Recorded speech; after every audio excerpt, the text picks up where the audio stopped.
Swarnam Katatu Arappa. സ്വർണം കട്ടവരാരപ്പ എന്ന് രാഹുൽ ഗാന്ധി ചോദിച്ചതോടെ വൻ ഹർഷാരവമാണ് സദസ്സിൽ നിന്നുയർന്നത്.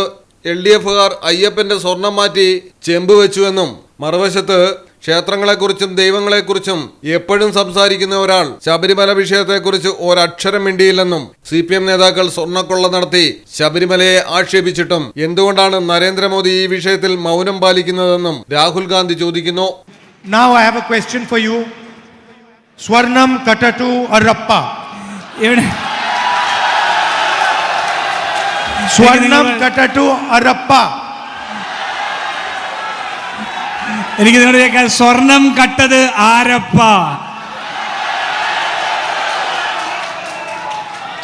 So it's very interesting because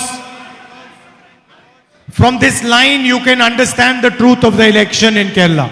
നിങ്ങൾക്ക് ഈ ഒരൊറ്റ വരിയിൽ നിന്ന് ഈ തെരഞ്ഞെടുപ്പിന്റെ മൂഡ് എന്താണെന്ന് കൃത്യമായി മനസ്സിലാവും. On the LDF side,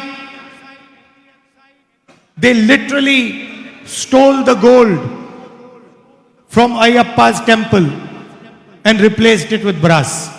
നമ്മുടെ LDFന്റെ ഭാഗത്തു നിന്ന് നോക്കിയാൽ ശബരിമലയെ അയ്യപ്പന്റെ ക്ഷേത്രത്തിൽ നിന്ന് അവർ അക്ഷരാർത്ഥത്തിൽ സ്വർണം കൊള്ളയടിക്കുകയും അവിടെ ചെമ്പ് കൊണ്ടുപോയി വെക്കുകയും ചെയ്തു. And on the other side, the person who talks about temples and God in every single speech suddenly forgot temple and God when he came to Kerala. അതേസമയം മറുവശത്ത് നോക്കിയാൽ എല്ലാ രാഷ്ട്രീയ പ്രസംഗത്തിലും ക്ഷേത്രങ്ങളെക്കുറിച്ചും മതത്തെക്കുറിച്ചും പറയുന്ന ഒരാൾ കേരളത്തിലേക്ക് എത്തിയപ്പോൾ ആ ക്ഷേത്രത്തെക്കുറിച്ചും മതത്തെക്കുറിച്ചും മറന്നുപോയി. Wherever Mr. Narendra Modi goes, he gives long speeches about temples, God, religion. Narendra Modi എവിടെയെല്ലാം പോകുമോ അവിടെയെല്ലാം അദ്ദേഹം ക്ഷേത്രങ്ങളെക്കുറിച്ചും മതത്തെക്കുറിച്ചും ദൈവങ്ങളെക്കുറിച്ചും വലിയ പ്രസംഗങ്ങൾ നടത്തും. But when CPM leaders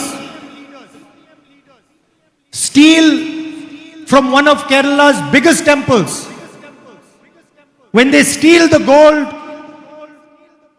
and replace it with brass, when they insult the temple, when nothing is done to the people who steal the gold, Narendra Modi keeps quiet.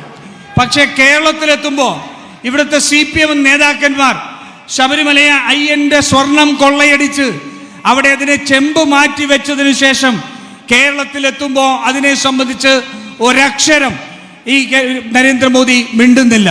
He has to choose between God and supporting the left front, and he is choosing the left front. Imagine the man. അദ്ദേഹത്തിന് കേരളത്തിലെത്തുമ്പോൾ ഇടതുപക്ഷത്തെയാണോ അതോ ദൈവത്തെയാണോ ആരെയാണ് പിന്തുണയ്ക്കേണ്ടത് എന്നറിയ സംശയമുണ്ടാവും. അവസാനം അദ്ദേഹം ഇടതുപക്ഷ ജനാധിപത്യ മുന്നണിയെ ഇവിടെ പിന്തുണയ്ക്കും. He does not want a UDF government in Kerala.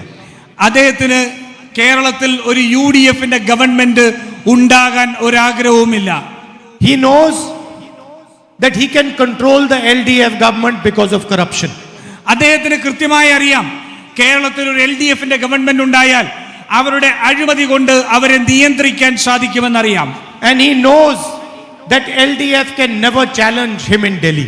അദ്ദേഹത്തിന് വളരെ കൃത്യമായി അറിയാം ഇവിടുത്തെ LDFന് ഡൽഹിയിലുള്ള നരേന്ദ്രമോദി ഗവൺമെന്റിനെ വെല്ലുവിളിക്കാൻ സാധിക്കില്ല. So he understands that only the Congress party can defeat him in Delhi and across the nation. അതുകൊണ്ട് അദ്ദേഹം മനസ്സിലാക്കുന്നു ഡൽഹിയിൽ അദ്ദേഹത്തെ പരാജയപ്പെടുത്താൻ കോൺഗ്രസ് പാർട്ടിക്ക് മാത്രമാണ് സാധിക്കുക എന്ന് നരേന്ദ്രമോദി മനസ്സിലാക്കുന്നു.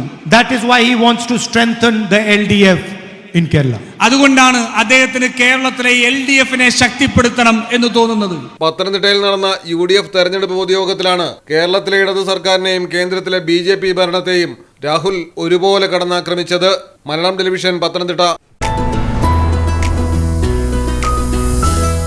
MX wedding centre bride night ഗ്ലാമറും ഗ്രേസും ഒരുമിക്കുന്ന സാരികൾ, ട്രെൻഡി ലെഹങ്കകൾ, എലിഗന്റ് ഗൗണുകൾ, ട്രെൻഡുകൾ മാറാം, ഗുണമേന്മ മാറില്ല, സ്റ്റൈൽ മാറാം. ഗ്രൂമിന് വേണ്ടി ക്ലാസിക് ഷെർവാണികള്, സ്റ്റൈലിഷ് കുർത്തകള്, പ്രീമിയം എത്നിക് കളക്ഷനുകള്, വിവാഹ വസ്ത്രങ്ങളുടെ പുതിയ എക്സ്പീരിയൻസ് ഇപ്പോൾ വളാഞ്ചേരിയിൽ MX വെഡിംഗ് സെന്റർ. 22 വർഷത്തെ പാരമ്പര്യവുമായി വളാഞ്ചേരി കോഴിക്കോട് റോഡിൽ. വളാഞ്ചേരിയിലെ ഏറ്റവും വലിയ bridal showroom. MX Wedding Center, Valanjeri, Pattambi, Kutanad, Koppam and Kecheri.